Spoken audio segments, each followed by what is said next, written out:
Shalom, salam sejahtera bagi kita semua. Perkenalkan, nama saya Maria Maulida. Saya dari Prodi Agribisnis NIM 2221013, Fakultas Sains dan Teknologi. Saya dari mahasiswa Unggursuina Kristen Wirawacana Sumba. Di sini saya akan mempresentasikan terkait 3 materi, yaitu yang pertama, Pancasila sebagai filsafat. 1. Pengertian filsafat. Secara etimologis, istilah filsafat berasal dari bahasa Yunani, yaitu philem yang artinya cinta dan sophio yang artinya hikmat atau kebijaksanaan atau wisdomi. Di dalam pengertian lain dijelaskan bahwa kata filsafat berasal dari bahasa Yunani, yaitu philosophia, terbentuk di dalam 2 kata, yaitu philos dan sophos atau philem dan sophia. Philos dapat diartikan teman atau sahabat, sedangkan sophos berarti kebijakan atau kearifan. Sementara itu philem adalah mencintai kebijakan dan sophos adalah kebijaksanaan.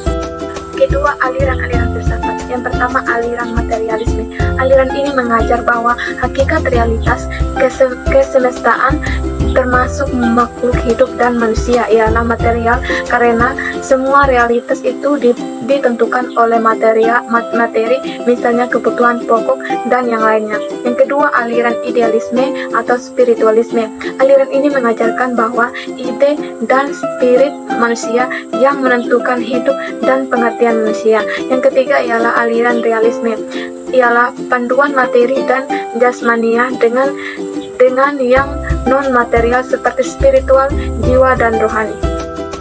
Cabang-cabang keilmuan filsafat. Yang pertama yaitu ontologis. Menurut Aristoteles, ialah ilmu yang menyelidiki hakikat sesuatu atau tentang ada, keberadaan atau eksistensi, dan disamakan artinya dengan metafisika. Badan ontologis menyelidiki tentang makna yang ada manusia, benda, alam, semesta, dan metafisika.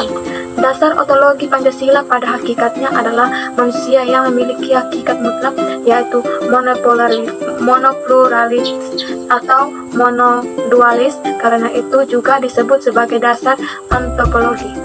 Yang kedua ialah epistemologis. Epistemologis ialah cabang filsafat yang menyelidiki asal, syarat, susunan metode, dan validasi ilmu pengetahuan. Yang kedua, epistemologis. Epistemologis ialah cabang filsafat yang menyelidiki asal, syarat, susunan, metode, dan validasi ilmu pengetahuan. Pancasila sebagai sistem filsafat pada hakikatnya juga merupakan sistem pengetahuan, ialah telah menjadi suatu belief system cita-cita menjadi suatu ideologi. Dasar epistemologis Pancasila pada hakikatnya tidak dapat dipisahkan dengan dasar ontologisnya. Yang ketiga, aksiologis. Istilah aksiologis berasal dari kata Yunani axios yang artinya nilai manfaat dan logos yang artinya pikiran, ilmu atau teori. Aksiologi adalah teori nilai, yaitu sesuatu yang diinginkan, disukai, atau yang baik. Secara aksiologis, bangsa Indonesia merupakan pendukung nilai-nilai Pancasila, yaitu bangsa yang berketuhanan, yang berkemanusiaan, yang bersatuan, yang berkerakyatan, dan berkeadilan. Kedua, Pancasila sebagai dasar nilai pengembangan ilmu. Yang pertama, konsep Pancasila sebagai pengembangan ilmu.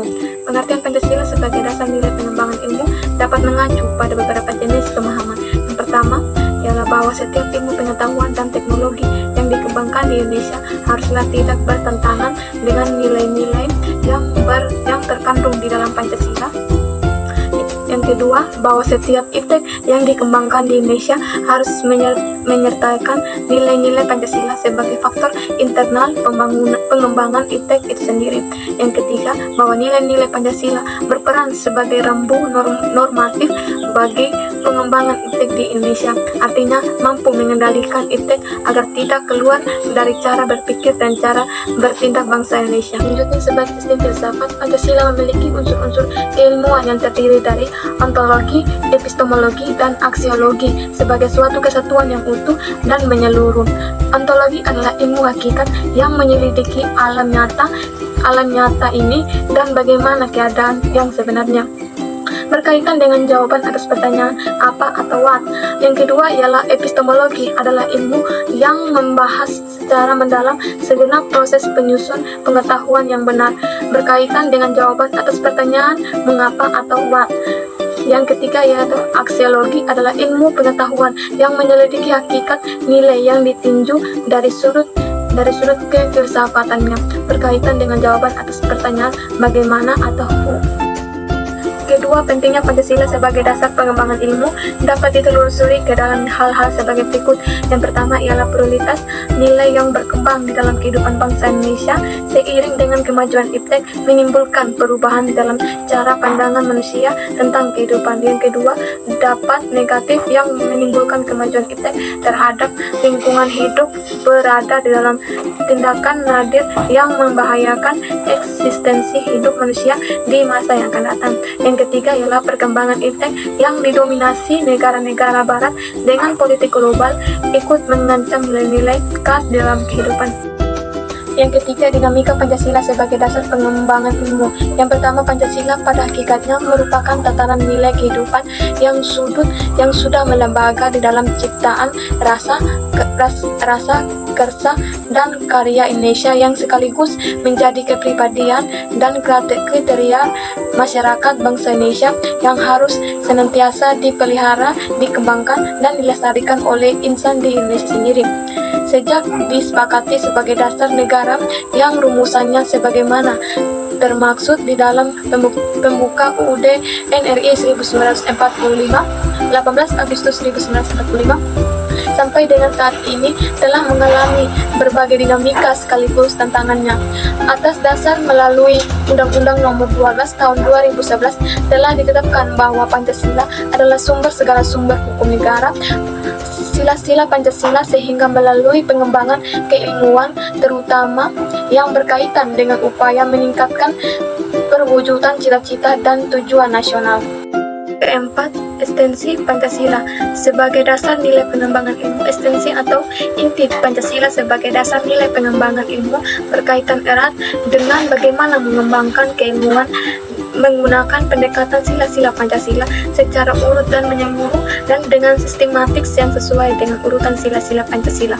Pengembangan keilmuan sebagai implementasi sila ketuhanan yang Maha Esa berarti harus diwujudkan di dalam upaya memahami dan mendalami serta mengetahui pertanyaan 5W ditambah 1H dalam sila kemanusiaan yang adil dan beradab, berarti harus didalami secara terus-menerus bagaimana agar nilai-nilainya selalu dimiliki dan dilakukan oleh setiap insan Indonesia.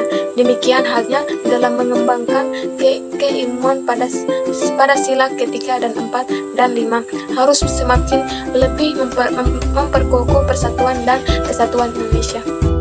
Kelima, urgensi Pancasila sebagai dasar pengembangan ilmu dimaksudkan bahwa pemahaman dan pemikiran keilmuan untuk kepentingan bangsa harus berlandasi pada nilai-nilai Pancasila karena menyangkut yang menjadi tujuan berdirinya NKRI. 6. Setiap sila Pancasila memiliki nilai dan implikasinya di dalam pengembangan ilmu pengetahuan dan teknologi. Pada sila pertama terdapat implikasi bahwa dalam pengembangan ilmu pengetahuan manusia adalah makhluk religi. Manusia perlu memahami batas kemampuan di dalam berpikir, dan sila pertama menetapkan manusia sebagai bagian dari Tuhan sebagian pusatnya. Pada sila kedua ialah implikasi terhadap perkembangan ilmu pengetahuan, yaitu memberi usaha dan dasar moralitas bahwa di dalam pengembangan ilmu pengetahuan harus secara beradab. Yang ketiga ialah sila ketiga, implikasi terdapat ilmu pengetahuan, yaitu memberikan kesadaran bahwa rasa nasionalisme dapat terwujud dan terpelihara akibat dari sumbangan iptek. Pada sila keempat, implikasi terdapat ilmu pengetahuan bahwa perkembangan iptek harus secara demokratis. Pada sila kelima, implikasi adalah pengembangan iptek harus menjaga keseimbangan keadilan. Materi ketiga ialah konsep-konsep dasar pendidikan anti korupsi. Yang pertama, konsep korupsi. Korupsi merupakan perbuatan amoral yang dilakukan oleh siapapun, kapanpun, dan dimanapun yang menyalahgunakan wewenang atau kekuasaan dan menyimpang dari aturan yang berlaku yang dimanfaatkan untuk kepentingan pribadi, orang lain, atau kelompok. Klitgar mendefinisikan korupsi sebagai tingkah laku yang menyimpang dari tugas-tugas resmi sebuah jabatan negara karena keuntungan status atau uang yang menyangkut pribadi atau melanggar aturan-aturan. Yang kedua, menurut Klitgar mendefinisikan korupsi sebagai penyalahgunaan wewenang oleh penjabat pemerintahan atau politis bagi keuntungan mereka sendiri. Dua ciri-ciri korupsi. Yang pertama, korupsi senantiasa melibatkan lebih dari satu orang. Yang kedua, korupsi pada umumnya melibatkan keserabilitasan. Yang ketiga, korupsi melibatkan elemen kewajiban dan keuntungan timbal balik. Yang keempat, mereka mempraktikkan cara-cara korupsi, biasanya berusaha untuk menyimbangi perbuatan dengan berlindung di balik pembenaran hidup hukum.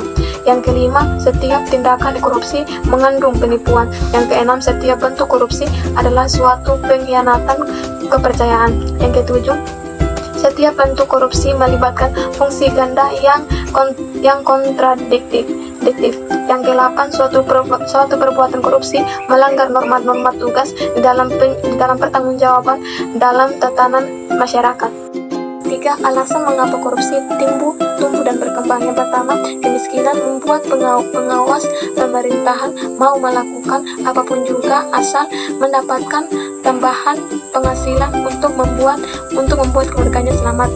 Yang kedua, ialah kekuasaan yang berlebihan atau yang berasal dari keserakahan. Yang ketiga ialah budidaya masyarakat keluarga berasal, yakni sebuah masyarakatan yang mempunyai nilai bahwa kesuksesan seseorang anggota keluarga harus pula dinikmati oleh seluruh anggota keluarga besar. 4. Ketidaktahuan bahwa pihak eksekutif sering memberikan dana yang tidak diketahui dari mana sumbernya dan digunakan untuk keperluan apa. Yang kelima ialah rendahnya kualitas moral. Yang keenam ialah lembaga politik suatu negara,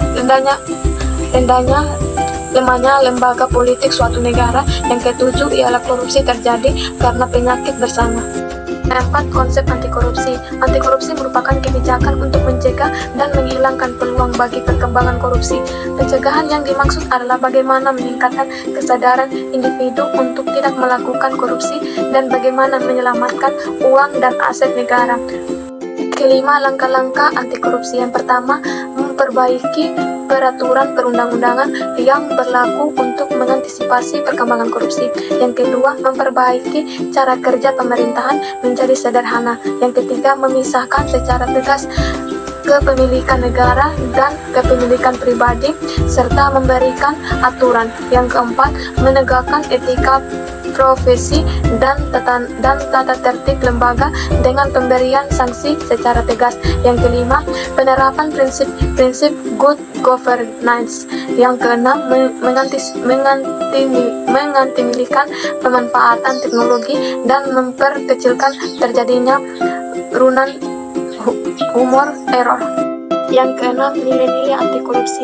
Yang pertama, kejujuran adalah sifat jujur, ketulusan hati, dan kelurusan hati. Yang kedua, tanggung jawab, wajib menanggung segala sesuatu atau fungsi menerima pembebanan sebagai akibat sikap pihak atau orang lain. Yang ketiga ialah keberanian, mempunyai hati yang mantap dan rasa percaya diri yang besar di dalam menghadapi bahaya, kesulitan, dan sebagainya.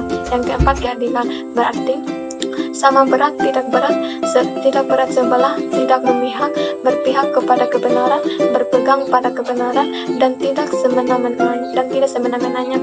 Yang kelima ialah ketertiban, artinya tidak tertutup, bersikap dirahasiakan. Yang keenam ialah kedisiplinan, artinya tata tertib, ketatanan kepada peraturan. Yang ketujuh, kesederhanaan, artinya sikap dan perilaku yang tidak berlebihan terhadap suatu benda, tidak lebih menentukan tidak lebih menentukan tujuan dan manfaat. Yang ke-8 ialah kerja keras, melakukan suatu secara bersungguh-sungguh. Yang ke-9 ialah kepedulian, perilaku dan memperlakukan orang lain dan lingkungan sekitarnya sehingga bermanfaat bagi semua pihak. Ke-7, upaya-upaya anti korupsi. Yang pertama ialah kemauan yang teguh di pihak pemimpin politik untuk memberantaskan korupsi dimanapun terjadi. Yang kedua, menetapkan pencegahan korupsi di masa datang dan memperbaiki sistem. Yang ketiga ialah adaptasi undang-undang anti korupsi yang menyeluruh dan ditegaskan oleh lembaga-lembaga yang mempunyai integrasi. Yang keempat ialah identifikasi kegiatan-kegiatan pemerintahan yang paling mudah menimbulkan rangsangan untuk korupsi dan meninjau kembali undang-undang terkait. Yang kelima ialah program memastikan bahwa pengawasan negara dan pemanfaatan politik mencerminkan tanggung jawab. Yang keenam ialah penelitian mengenai upaya memperbaiki hukum. Yang ketujuh menciptakan kemitraan antara pemerintahan dan masyarakat. Yang ke-8 menjadikan korupsi sebagai tindakan berisiko tinggi dan berlaba rendah. Yang ke-9 mengembangkan gaya manajemen yang selalu berubah yang memperkuat risiko bagi orang-orang yang terlibat di dalam korupsi. Sekian dari hasil presentasi saya. Semoga dengan materi-materi yang saya sampaikan terkait Pancasila dapat mengembangkan pengetahuan dan menambah wawasan. Sekian dari saya atas nama Maria Moelida mengucapkan terima kasih.